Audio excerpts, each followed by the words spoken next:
separate half-an-hour interviews that were conducted not too long ago.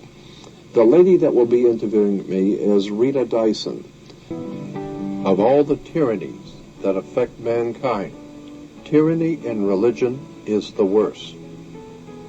Every other species of tyranny is limited to the world we live in. A religion attempts to strive beyond the grave and seeks to pursue us into eternity. Thomas Paine. Jordan, you've got to tell me about yourself. Well, Rita, first of all, let me thank you for inviting me back, and I enjoy being here with you. As I told you before and privately, the way I involve myself in this is it comes by me naturally, because when I was growing up as a little kid, my mother had an uncle who worked in the Vatican Secretary of State's office. And about every 3 or 4 years, he'd come back to the country to visit the family. And as a little kid, I would sit and listen to this brilliant gentleman talking about international intrigue, politics at the highest levels. And he was quite knowledgeable working in the Vatican Secretary of State's office. And the things he would talk about, the secret societies, the money that was made throughout the world internationally, the politics, and generally the entire world scheme of things, how politics and religion work together behind the scenes. So I grew up hearing this kind of conversation, and my grandfather was a senator, my great-grandfather was a congressman. I have 2 living uncles today who are federal judges. So I grew up around hearing this type of conversation in the family about intrigue and politics and the behind-the-scenes stuff going on in world religion. At the ripe old age of 17, I decided that I wanted to find out if there was a bottom to this issue. And I began my research and study into theology and all of the arcane or occult theologies of the world. I was fascinated by some of the most powerful movements in the world, and I have come to the conclusion that there has never been on this earth a political movement that wasn't a little religious. And there's never been a religious movement in the history of the world that wasn't a little political. But the problem you run into with theology, and when you get into religion and theology, is that there are 2 kinds of facts that we have in theology. The kind you look up and the kind you make up. And so much of what we have been told and left to believe is true in theology and religion, especially in the Western world, is nothing more, in my opinion, than political propaganda. And I think this can be proven, but over and above the political aspect of Western religion, I am also fascinated, as this book brings out, it's just a general anthology on religion, just generally things which most people don't know about theology and religion that the church would rather you not know.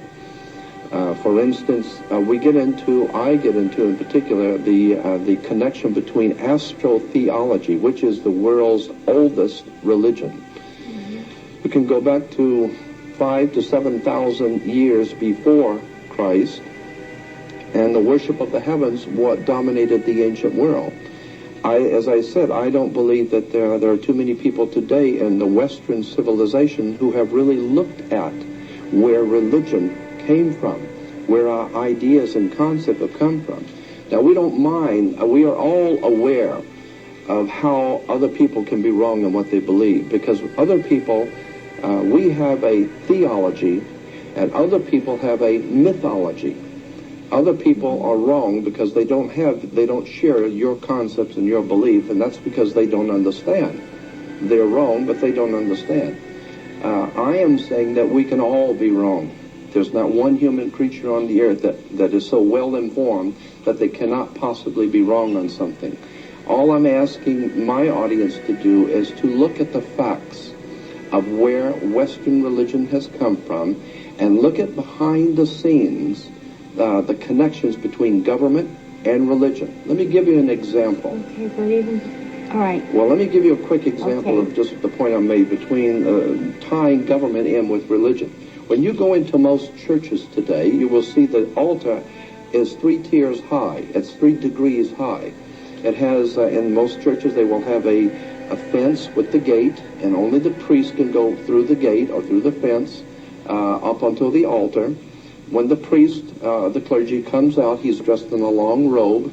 Everyone stands out of respect. It's the same thing in any courtroom. You have the people of the congregation out here. You have the fence with the gate, and only the attorneys can go through and speak for you. And the bench is 3 tiers high. The 3 tiers high in the church and courtroom stand for the first 3 degrees of Freemasonry. When the judge comes out, he's dressed in a long black robe, just as the priest is dressed in a long black robe, just as you will be dressed in a long robe when you graduate from university or college. The connections are continual. The judge can sit and look down on you, for he represents the law, spelled L-A-W.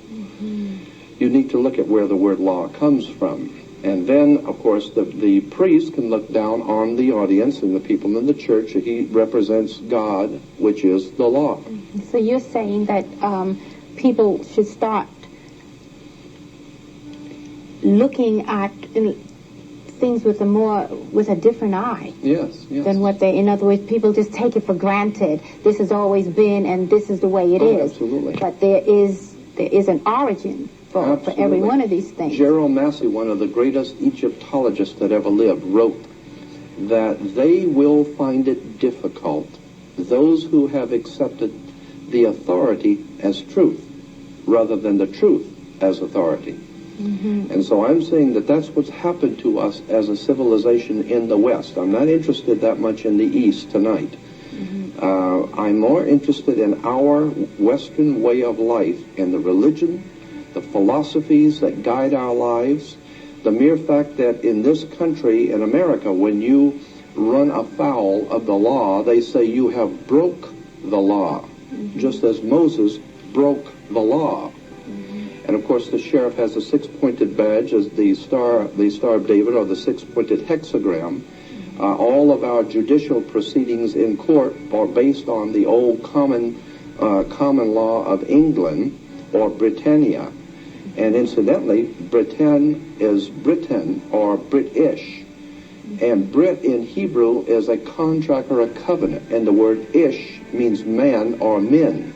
Therefore, the word British is the covenant men, or men of the covenant. Okay. It's a fascinating story when we understand that our government is based on religion, and we didn't even know it. And I'm saying, wake up, do your homework. Okay. You have such a vast amount of information that I have to try and hold you back a minute, because I want to get into more things. Okay. I want to say some things here. Okay. For one thing, first, let me say this. How would you classify yourself? I mean, are you religious, or are you spiritual? Are you what somebody would say agnostic? I mean, what are you? I'm a common man, an ordinary man, in the pursuit of an extraordinary subject. I consider myself to be one who appreciates and will fight for truth. You are a truth seeker. I think that's probably the best way to term it. I am an extremely spiritual person, in that I hold very, very high spiritual morals, ethics. I believe in a very powerful spiritual force that dominates and overshadows the world. Christians call it God. Others may call it something else, but I have a very high respect for spirituality. I have no time for religion as such. Anything that is organized by man, quite certainly, is not touching God. I think that we have a direct connection with our Creator, with that great spiritual God force in the universe. We don't need another man to intervene for us. Okay, so then, would you say that, let's say somebody might say, well, how dare you question the Bible? I mean, how dare you write a book like this? You must be a demon or something. How would you answer that? I would say the same thing has been said of Solomon Rushdie. How dare you question the Quran? How dare you question the Karl Marx in the Communist Manifesto? or Mao and the Little Red Book of Mao. I dare you question authority. I'm saying that the man that we read about in the New Testament, the one called Jesus, if he taught us nothing, it was to question authority. Because anytime you give away your spirituality and your authority, and you do it yourself, you know, no one comes and puts your hand behind your back and forces you to give up your spirituality and your individual freedom and your right to be a human being and decide for yourself.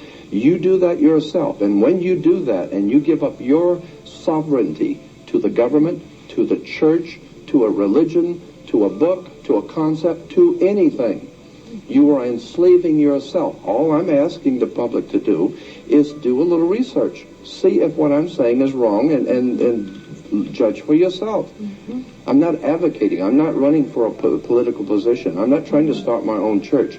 What I would like to see done is a spiritual revolution in this country where people say, just say no. Just say no to organized religion. Just say no to organized government. Just say no to tyranny. I don't care where it is and what color it is. Bigotry, ignorance, ill-informed stupidity. Just say no. From here on out, the point I'm making is that you need to do your homework. You need to study and find out where things came from. What happens? What happens when they do find out? What happens to those who their whole life has been the Bible? There's so many people who have, the Bible is what keeps them going every day. What will they have to replace it? The Russians in Russia today. Ask the Russians in Russia today, what is it like when you find out that you've been hoodwinked, that your government was not the most powerful, the most wonderful government on earth, and now it has totally collapsed? Now what are you going to do? You trusted, you brought up your children, you wasted your entire life, and you went along to get along. And now what happens? Your whole world is collapsing around you. And why? Because you didn't do your homework and you didn't stand up for what was right when you could have. You went along to get along because it was comfortable at the time, and now it's very uncomfortable. And I'm saying that that's what we all have to do, is look at the uncomfortable facts, that nothing is permanently on this earth. That nothing is permanently on this earth. No. Let's see. They have here Bible models, Bible morality. They have here, who was Jehovah? And this is Thomas Jefferson who wrote this. Who was Jehovah? A being of terrific character, cruel, vindictive, capricious, and unjust. Then also, who was Abraham? An insane, barbarian patriarch who married his sister, denied his wife. Who was Jacob? Another patriarch who won God's love by deceiving his father, cheating his uncle, robbing his brother. This is Bible morality. Now understand, I didn't write that. Other authors are in the book. Okay. But the point I wish to make, one does not need to even read the book. Okay. One can all just read the Bible and read and put flesh on the things which happen in the Bible. This is in the Bible. Of course it is. This is in the Bible. Are you aware that there were 15? Now let me ask you something. Are you aware that there were 15 other major religions? This is history now. Okay. Not conjecture, history. There were 15 major theological religious movements in the world before Christianity that taught exactly the same identical story of a Messiah who came to the earth, who was born in a manger, who died on a cross, who had 12 apostles, who died with a crown of thorns. Are you aware that there were 15 major religions that had the same identical teachings of Christianity? Most people aren't. And I'm very suspect of a 16th religion, which is copied off of 15 previous religions, and I am told that this one is the truth. I become very suspect. That's the way I am as a teacher and as a researcher and a writer. I become rather suspect, and I tell you something else I'm very suspect, and that is the connection between government and politics today in America. I think both should be investigated. And that's what this book attempts to do. Look behind the scenes of both our authorities in the world, religion, politics, and money. So when that happens, people will actually have almost a renaissance of themselves. Let us hope so. And a whole new type of person can come about. I think you will agree that that's what we need. Our country is in trouble. Our families are in trouble. Our whole human race is in trouble. And basically we can boil it down to three problems we all share on this earth in common: religion, politics, and money. And I'm telling you, the three are not separate, they are all one. Because in the ancient world, the king always represented not only temporal power, but also heavenly power. He was the connection between the people and God. That is why today we have you cannot get married in this country today in America. We are told that there is a division between church and state. No such division exists. If you want to start a church, you must get a 501c3 permit from the government. You must get permits. You must pay the fees. You must do all of these legal things, the red tape of government, before you can set up a church. Now, once you've set up the church with all the government's permission and permits, you cannot get married in this country unless you have a marriage license first. Then you can go to the minister and be married. And if your marriage doesn't work out, you don't go to God. You go to a judge in a courtroom. I'm telling you, there's something going on here between religion and politics, and it's money. It's power. And until such time as we're willing to look at what's been going on in this country for over 200 years and be open-minded, because your brain, your mind is like a parachute. It don't work if it's not open. I'm telling you, we can be exploited if we're not willing to open our minds, open our hearts, and say, let's look at the facts. Because the fact is, all over the world, people are being led by religious leaders. Ayatollah Khomeini and Saddam Hussein are just two of many people. And in this country, we put things on the back of our car, support our troops in the Middle East. You don't even know what they were doing in the Middle East. Do you think that has something to do? And politics. Okay, religion and politics. Do you think that has something to do with this, what we call this new world order, this global unification? That you can bet on. You do? I think that I can make a very good case of that in a court of law if given an opportunity. If you look at the symbols on the back of the $1 bill, the pyramid on the back of the $1 bill, above the pyramid on the back of a $1 bill, look at it. You'll see an annuit coeptus. Annuit coeptus in Latin means our enterprise is now a success, or our project is now a success. Look at the wording on the banner beneath the pyramid, Novus Ordo Seclorum. Novus Ordo Seclorum is new order of the world, the new world order. Why is an Egyptian pyramid on an American dollar bill? Are you aware of the symbolism going on here? Like the Washington Monument in Washington, D.C.? You know what the Washington Monument stands for? It stands for the male erection. And it connects right down the waters of life to the Oval Office.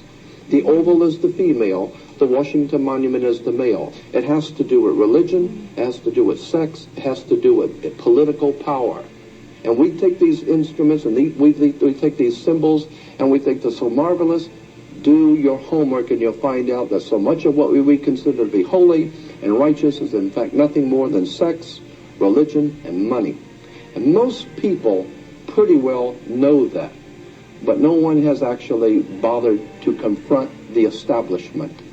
I hope to do that. I want to confront the establishment for the one reason I think that the truth is an idea whose time has come. I think we've all been manipulated and exploited, and it's time we look at the real truth. Yes, well, I think that a lot of people are somewhat working around in a daze. Oh, so many things are happening. They don't know where to turn. Absolutely. And I think that many of them, they don't really feel very happy with what they're receiving in church when they do go to church. You know, they feel something is wrong. It's because something is wrong. It's not true. The things which we have been told are not true. You can prove this in any good library. All one has to do is do something you've never done before. Go to a library and spend all day reading theology, and you will find the world has known for thousands of years that these stories are nothing more than stories. Now, as a matter of fact, Rita, the Bible is called the greatest story ever told. The greatest story, not the greatest collection of facts, not the most paramount document on earth, the greatest story ever told. It's a story. One must know how to read the symbols and the emblems and the terms. And that is why the symbols in the Bible symbols too? are in the Bible everywhere. I mean, did you know, for instance, that the book of Revelation was not written by Christians? The book of Revelation was around for at least 500 years before Christianity ever came into existence. The book of Revelation was already in circulation. No John ever wrote the book of Revelation. His name was Ion, I-O-N, from the Ionian Sea. And when in Latin, when you change I's to J, it becomes J-O-N. But in the English, it becomes J-O-H-N. So that today we're told that John wrote the book of Revelation. No such John ever wrote the book of Revelation. It was written 500 years before Christ was ever born. Oh, this is just, you know, it's earth-shaking. Wait till the real truth comes out about religion and politics in America, and you're going to see the earth shake. Are you ready for the tomatoes? Are you ready to I've duck? already gotten it many times. Okay. Now, in the book your church doesn't want you to read, you have an article, Astrotheology. Yes. Right? I co-edited the book with Tim Leadham. He was our editor, Tim Leadham. Okay. He's the editor of the book, and I helped him co-edit it.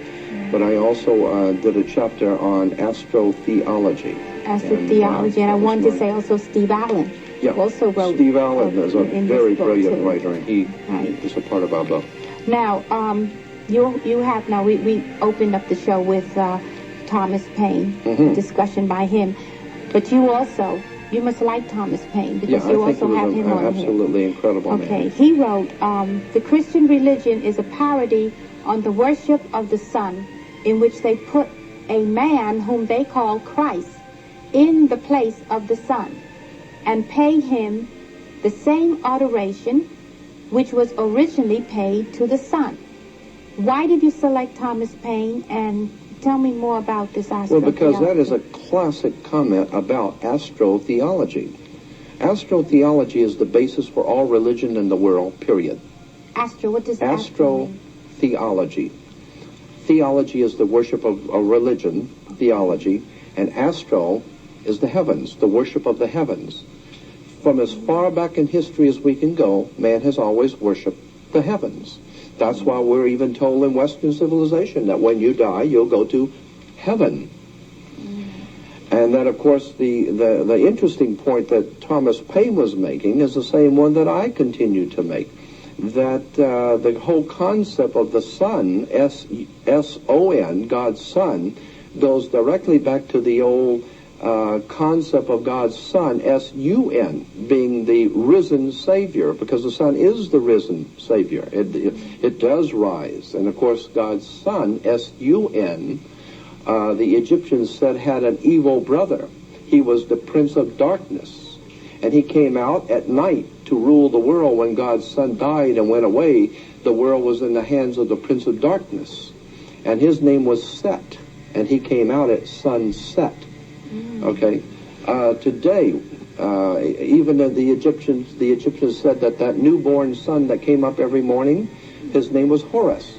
And they would come out in the temples of Karnak and the temple at Thebes and Heliopolis, Egypt.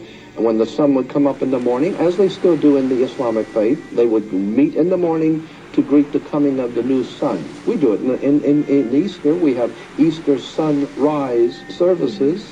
Horus. Yes. Horizon. Horus rising. That's where we get the word horizon. I'm saying that there are 15 major religions in the world before Christianity that have taught the same thing. It is a very ancient, old story. That's why the Bible's called the greatest story ever told. So now, I'm not saying there's not good spirituality in the Bible. I am saying that it has been twisted and used by political powers for a political agenda to keep us ignorant, ill-informed, and unread, depending on the Lord to come back to help us, when in fact there is no Lord coming back to help us. Education, knowledge, and your own personal spirituality and investigation of what the story is really about. Do your homework. That's the only salvation we have left. That's the ride, my friends. If you made it this far, thank you for watching. Do me a favor, hit that like button and drop a comment down below. And subscribe if you haven't already. And don't forget to ding that bell so you stay notified every time a new ride drops. I appreciate you. Appreciate you being here, and I'll catch you in the next one. If you can, just ride.